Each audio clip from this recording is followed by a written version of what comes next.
전 메디데이터에서 프로페셔널 서비스라는 조직에 속해 있고 주로 고객사에서 저희 회사 제품을 도입을 하고 나면 그 제품을 도입하는 과정에서 도움을 드리는 역할을 하고 있습니다. 최근에는 그 중에서도 리스크 베이스드 모니터링과 관련되어서 뭐 CSA라든지 기타 이제 고객사에 도움이 되는 여러 가지 제품들을 제공을 하는 서비스를 맡고 있습니다. 오늘 발표는 한미약품의 그 박기병 PL님과 함께 실제 고객사에서 저희 회사 제품을 사용을 하면서 어떠한 결과를 얻으셨는지에 대해서 발표를 드릴 예정인데요. 고객사에서 맡으신 부분에 대해 발표에 앞서서 먼저 CSL이라는 제품에 대한 개념, 그리고 이 제품이 고객사에서 어떠한 용도로 사용이 될 수가 있을지, 그리고 또 어떠한 컨셉으로 개발되어 있는지에 대해서 발표를 드릴 예정입니다. 리스크 베이스드 모니터링이라는 말은 오늘 그 앞선 다른 세션에서도 여러 번 계속 반복되어서 말이 되고 있는데요. 저희 회사에서는 또 스트래티직 모니터링이라고 뭐 같은 말이지만 다른 용어를 써서도 또 제품들을 분류를 하고 있습니다. 먼저 본격적인 발표에 앞서서 퀴즈를 제가 2개를 준비를 했는데요. 손들고 답을 맞춰주시는 분들께는 제가 개인적으로 준비한 선물을 이후에 좀 전달을 드릴 수 있을 것 같습니다. 문제가 영어로 되어 있긴 한데요.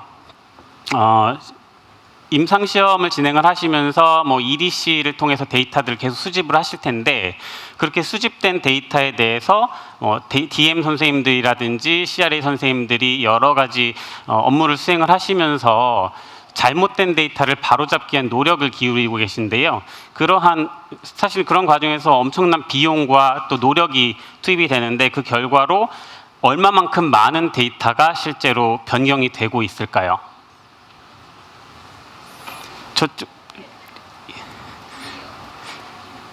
D 10%로 말씀을 주셨는데요. 조금 다른 숫자입니다.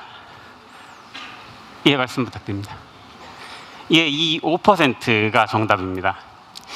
이 숫자는 저희 회사 시스템에서 진행이 되고 있는 수천 개의 스터디에서 실제로 얼마만큼의 첫 데이터 입력 이후에 데이터 변경이 일어나고 있는지를 집계한 수치이고요. 또 저 아래쪽에 보시면은 실제로 결과가 발표된 레퍼런스를 보실 수가 있을 겁니다. 이 5%라는 숫자를 2가지 측면에서 의미를 부여할 수가 있을 것 같은데요. 우선은 그렇게 많은 노력을 기울였음에도 불구하고 5%의 데이터만 바꾸고 사실은 그 이상의 더 많은 결과를 내고 있지는 못하다라는 측면에서 하나를 볼 수가 있을 것 같고요. 또 한 가지 관점에서는 반대의 관점이죠. 95%의 데이터는 처음부터 올바른 데이터가 입력이 되고 있는 거로 볼 수가 있을 것 같다라는 또 다른 상반된 관점으로 일단 볼 수가 있을 것 같아요. 근데 지금 점점 이 5%라는 숫자는 내려가는 추세로 저희가 말씀을 드릴 수가 있는데 이 슬라이드에서 보시는 것처럼 이전에는 EDC도 없던 시절에 종이 CRF를 통해서 수집을 하셨겠지만 최근에는 뭐 EDC 또 ePro라든지 또 IWRS도 전자화된 시스템을 사용을 하시는 경우가 많고요. 이렇게 여러 가지 다른 종류의 시스템을 통해서 데이터들이 수집이 되고 있고 그 수집되는 데이터의 어떤 복잡도, 다양성 그리고 볼륨 자체가 굉장히 빠르게 증가하고 있기 때문에 사람이 기존처럼 모니터 한쪽 왼쪽 보고 숫자를 기억을 했다가 오른쪽 모니터 보고 맞는지 틀린지 보는 이런 방식으로는 사실은 데이터의 퀄리티를 충분히 검증하는데 좀 점점 더 한계를 느끼게 되고 있는 시점이라고 볼 수가 있을 것 같습니다. 그래서 이 중간에 있는 다면체에서 볼 수 있듯이 저희가 임상시험에서 수집하는 데이터들도 점점 이렇게 다각적으로 서로 관계를 맺고 있는 그런 복잡한 변수들로 구성된 데이터셋이 수집이 되고 있다라고 말씀을 드릴 수 있을 것 같은데요. 앞선 스테이시가 발표한 사례에서도 뭐 구체적인 숫자는 말씀을 드렸었지만 터프트에서 최근에 연구한 결과에 따르면 최근 4년 동안에도 어떤 프로토콜의 복잡도 또 데이터의 복잡도가 점점 증가하고 있어서 뭐 한 스터디에서의 평균 엔드 포인트가 86% 정도 4년 동안 증가를 했고 또 데이터의 볼륨은 최근 4년 동안 50%가 증가를 하는 등의 여러 가지 그런 빠른 변화가 일어나고 있고요. 그 중에서도 특히 한 임상시험에서 사용되는 시스템의 종류가 평균적으로 12개가 사용되고 있다라고 또 연구 결과가 보여지고 있거든요. 그렇기 때문에 이전과 비교해서 더더욱 사람이 전통적인 방식으로 데이터 퀄리티를 충분히 보장하는 데에는 점점 어려움을 겪을 수밖에 없는 상황인 것 같습니다. 두 번째 퀴즈인데요. 마찬가지로 손 드시고 정답을 맞춰주시면은 같은 선물을 준비를 해보겠습니다. 20% 확률이니까 대충 찍기로 하셔도 될 것 같아요. 예, 이거 손 드신 분. 예, 그거보다 조금 더 쓰시면 좋을 것 같습니다. 예, 흰 티셔츠 입으신 분이요. 예, 정답입니다. 여기서 말씀드리고자 하는 거는 지금 여기서 이제 그냥 NDA라고 돼 있지만 FDA의 NDA 서브미션이 된 스터디들 중에서 약 32% 정도의 스터디가 실질적으로 사실은 피할 수 있었던 어떤 단순한 데이터의 오류라든지 스터디 관리에서의 어떤 소홀함이 문제가 되어서 1차 제출에서 승인이 되지 못한 숫자가 32%로 나타나고 있습니다. 이러한 32%라는 숫자가 의미를 하는 바는 사실은 그 32%의 스터디는 연구 자체가 잘못된 게 아니라 데이터의 수집이 정확하게 되고 퀄리티만 잘 관리가 되었다면 그 스터디들은 사실은 승인이 날 수도 있었던 스터디들인 거거든요. 그렇기 때문에 이 스폰서 입장에서는 뭐 천문학적인 비용을 들인 이 신제품이 승인이 되냐 안 되냐 또는 언제 될 것이냐라는 측면에서 굉장한 큰 차이를 가져오게 되는 거고요. 이러한 일련의 백그라운드 속에서 최근에 뭐 ICH GCP가 개정되고 또 FDA, EMA 등에서도 가이드를 드리고 있는 것처럼 이제는 리스크 베이스드 모니터링이 더 이상 뭐 이렇게 선택할 수 있는 것이 아니라 필수적으로 요구가 되고 있는 것이라는 말씀을 드리고 싶은 거고요. 여기서도 보시는 것처럼 ICH GCP의 개정 이후에 이러한 여러 가지 변화들이 실제로 업계에서 나타나고 있습니다. 32%의 숫자는 앞에 보인 숫자가 한번 다시 반복이 돼서 보여드렸고요.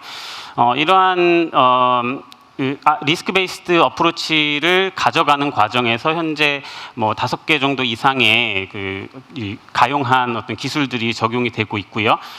트랜스셀러레이시라고 하는 스폰서들의 컨소시움에서는 RBM을 위한 시스템에 대한 요구사항을 세부적으로 정의를 해서 또 제공을 하고 있습니다. 구글에서 트랜스셀러레이시라고 검색을 해보시면 어떠한 요구사항들이 도출되어 있는지는 확인을 하실 수가 있을 겁니다. 이 RBM CSA를 CSA라고 하는 것은 큰 틀에서의 리스크 베이스드 모니터링을 하는데 일부에서 사용이 되는 툴로 볼 수가 있을 텐데요. 여기 보시는 이 사이클은 리스크 베이스드 모니터링의 조금 더 큰 틀에서의 사이클을 설명을 드리고 있습니다. 우선 이 사이클을 설명드리기에 앞서서 리스크라는 단어 그리고 이슈라는 단어에 대해서 조금 개념을 함께 가져가고 설명을 드리려고 하는데 리스크 베이스드 모니터링이라고 하면 사실은 좀 막연한 느낌이 들고요. 예전에 어떤 고객사에서는 그냥 뭐 리스크를 감내하고 하는 모니터링이다. 뭐 이렇게 말씀을 하신 분도 있었고 또 리스크가 있을 것 같은 사이트에서만 모니터링하는 게 리스크 베이스드 모니터링이다라고 하신 분도 있었는데 사실 그거는 조금 맞지는 않는 것 같아요. 그냥 뭐 사전적인 의미로는 리스크를 기반으로 해서 모니터링을 한다는 건데 우선 아까 말씀드린 것처럼 리스크라는 거는 제가 생각할 때는 어떤 사건, 그러니까 이벤트가 발생이 될 수가 있는데 발생이 될 것 같은 또는 되지 않을 수도 있지만 발생이 되었을 때 어떤 임팩트가 있을 것 같은 그 이벤트들을 미리 예상해서 정의하는 게 이벤트라고 생각을 하고요.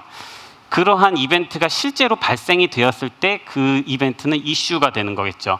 그래서 저희 그 CTMS 앞에 발표를 들으신 분은 이슈 매니지먼트 시스템이 CTMS 일부로 있는 거를 아마 기억을 하고 계실 겁니다. 이 전체 리스크 베이스드 모니터링 사이클에서 먼저 가장 처음에 중요한 거는 지금 우리가 진행하고자 하는 이 스터디에서 정말로 크리티컬한 데이터가 무엇이냐, 그리고 또 어떤 크리티컬한 임팩트를 줄 수 있는 프로세스는 어디에 있느냐라는 것들을 먼저 생각을 해보셔야 될 거고요. 그 다음에 이제 두 번째로는 그러한 크리티컬한 데이터나 프로세스들 중에 뭔가가 계획대로 되지 않았을 때 또는 예상치 못한 일이 발생이 됐을 때 그러니까 어떠한 임팩트가 있을 것이냐, 이런 것들을 정의를 하는 게 Identify Potential Risk 단계라고 볼 수가 있을 것 같습니다. 그 다음 단계로는 이제 발생 가능한 리스크들을 정의를 했기 때문에 그 리스크가 실제로 이슈로 발생이 되었을 때 우리가 그러면 어떻게 그걸 인지할 수가 있을 것이냐라는 것들을 정의를 하게 됩니다.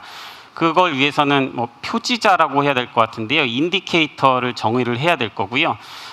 저희 시스템에서는 키 리스크 인디케이터라고 하는 것들을 정의를 해서 실제로 데이터를 바탕으로 사람이 움직이지 않도록 사전에 정의만 룰을 해놓게 되면은 데이터를 계속 시스템이 모니터링을 하다가 특정 조건에 만족이 됐을 때 이 리스크 인디케이터가 실제로 지금 켜졌습니다 라고 사용자분들께 알림을 드리게 됩니다.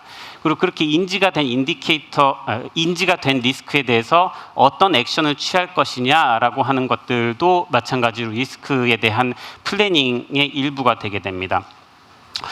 그 다음 단계가 이제 CSA가 사용될 수 있는 이쪽 부분들인데요. 여기는 그 데이터를 바탕으로 실제로 정의된 리스크를 디텍트하는 과정이에요. 그래서 이 스터디의 데이터셋 변수들 중에 어떤 것들을 우리가 주기적인 모니터링의 모니터링 대상으로 포함시킬 것이냐를 정의를 하고요. 그렇게 된 계획에 따라서 계속 주기적으로 분석을 하게 되고 지금 이 두 단계를 묶어서 봐야 될 것 같은데요. 여기 어널리틱스는 시스템이 분석을 한다는 거고 분석 결과를 사람이 리뷰를 하는 겁니다. 그리고 그렇게 돼서 무언가 찾아냈다면 그건 이슈가 되는 거고요. 그래서 그 이슈에 대해서 이제 액션을 취하고 그 결과가 처음 단계였던 아이덴티파이 크리티컬 쪽으로 반영이 돼서 리스크 플랜 자체가 업데이트되고 계속 이렇게 반복이 되면서 발전이 되게 되는 형태가 될 것 같습니다. 지금 이 슬라이드는 시간상 좀 넘어가겠고요. 고객사에서 CSA를 도입을 하게 되면 이 CSA를 이제 매달 주로 이제 월 1회 데이터를 갱신을 한 뒤에 데이터 분석 결과에 대해서 리뷰를 하시게 되는데, 여기 보시는 것처럼 준비를 하고 스터디에 대한 전반적인 리뷰, 그리고 이 지금 빨간색 박스 안에 있는 부분이 CSA 구성 요소입니다. 이 부분에 대해서는 이후에 박기병 PL님의 발표 부분에서 조금 더 상세하게 설명을 드릴 수 있을 것 같고요. 이런 일련의 과정을 거치면 한 사이클의 데이터 리뷰가 완료가 되게 될 겁니다. CSA라고 하는 제품은 아까 앞에서 5%라는 숫자를 제가 강조해서 말씀을 드렸었는데, 사실 95%의 값은 정확한 값이라고 저희가 가정을 하는 겁니다. 그래서 전체 스터디 데이터셋에서 CSA라는 시스템이 찾아내는 어떤 패턴이 있다면 그 패턴은 실제 사실과 가까울 것이다 라는 가정을 밑에 깔고 있는 거고요. 그리고 또 대부분의 사이트들이 프로토콜에 대한 올바른 이해를 바탕으로 올바르게 임상시험을 수행하고 있을 것이다 라는 가정을 밑에 깔고, 그 다음에 전체 스터디 데이터셋으로부터 보여지는 분포 또는 패턴을 학습을 하게 되고요. 이 패턴에서 벗어나는 여기 보이는 빨간 점 같은 것들이 그 수정이 돼야 되는 대상인 5%의 데이터셋이 되는 겁니다. 그 백단에서는 이제 지금 엔드 유저 입장에서 이 부분을 알 필요는 없지만 여기 보시는 것처럼 여러 가지 통계적인 방법론들이 적용이 되어 있고요. 엔드 유저 화면에서는 지금 보시는 것과 같은 형태로 이런 잠재적인 리스크, 디스크리펀시들을 보여드리게 됩니다. 여기 조금 더 작은 썸네일로 조금 더 다양한 형태의 파인딩들을 보여드리고 있고요. 이게 지금 제가 준비한 마지막 슬라이드인데, CSA에서 찾아낼 수 있는 파인딩들 중에 좀 어떤 것들은 크리티컬할 수 있고 어떤 것들은 조금 이제 무시할 수 있는 것들도 있을 수가 있는데요. 제가 경험해본 것들 중에 가장 크리티컬했었던 케이스인데, 이 에러플러스는 실제로 고객사 스터디에서 나왔었던 거고요. FDA의 신약 임상 허가 제출 대상 데이터셋의 일부였던 겁니다. 고객사에서 모든 업무를 마치고 DB락이 된 시점, 그러니까 데이터 제출을 바로 앞두고 저희 쪽으로 데이터에 대한 분석 요청을 주셨었고, 저희가 봤을 때 지금 이게 지금 ECG 데이터인데요. 보시는 것처럼 두 개의 변수 사이에는 이런 형태의 상관관계가 보여지는데, 거기에서 조금 이상한 패턴의 결과들이 지금 보여지고 있어요. 근데 이거를 저희가 조금 더 깊이 들여다봤을 때 지금 이 특이한 패턴을 보여지고 있는 사이트가 이 대상자들이 전부 한 사이트의 대상자들이었습니다. 이거는 왜 이런 이슈가 발생됐는지를 CS에서 알려드릴 수는 없고요. CS는 이게 좀 통계적으로 이상해 보인다라는 것들을 알려드리게 되고, 여기에 대해서 고객사에서 액션을 취하게 되는 거죠. 액션은 이제 CRA 선생님들께서 사이트에 나가서 어떤 일이 있었는지를 조사한다거나 하는 식이 될 텐데요. 실제로 고객사에서 이 데이터를 조사를 했을 때 그 ECG 장비에 있는 케이블이 서로 이렇게 뒤바뀌어서 꽂혀 있었던 사이트가, 이 사이트에 실제로 장비가 그런 문제가 있었다는 것을 발견을 했고요. 그래서 지금 원래는 지금 보시는 것과 같은 상관관계가 나타나는데 전혀 다른 역방향으로의 상관관계가 나타나고 있었던 것이 그 데이터가 수집됐던 케이스입니다. 그래서 이때 이 제약사가 결국 취한 최종 결정은 FDA 제출할 때 이 사이트로부터 수집된 데이터를 전체를 분석 대상에서 제외를 하겠다는 결정을 내렸고, 그 부분을 이제 다큐멘테이션을 해서 FDA 소스 데이터와 함께 제출을 했고요. FDA에서는 지금 요 사이트의 요 데이터는 확실히 문제가 있지만, 이 데이터를 제외하고 분석을 했을 때에도 약물의 유효성과 안전성이 입증이 됐기 때문에 이 제품이 1차 제출에서 승인이 났었던 케이스입니다. 만약에 이 이슈를 찾지 못했었다면 아마 이 이슈가 FDA에서 리뷰하는 과정에서 발견이 되었을 수가 있고, 그랬을 때에는 이 제품이 승인이 되기는 그 해당 NDA 서브미션이 승인이 되기는 어려웠을 거라고 생각을 합니다. 이건 이제 좀 아주 드라마틱한 케이스인데요.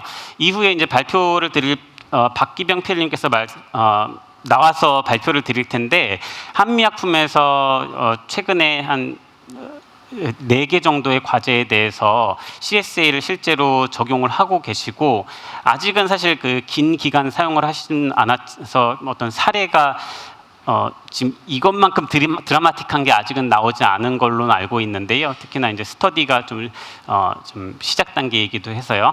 하지만 짧은 기간임에도 불구하고 여러 가지 유의미한 파인딩들을 찾아내고 좀 유용하게 사용을 하고 계신 걸로 제가 이해를 하고 있습니다. 한미약품의 신제품 임상팀에서 이 CSA 도입과 관련된 모든 이제 주도적인 역할을 하고 계신데요. 박기병 PL님 소개를 드리고 이후 발표를 좀 부탁을 드리도록 하겠습니다. 감사합니다.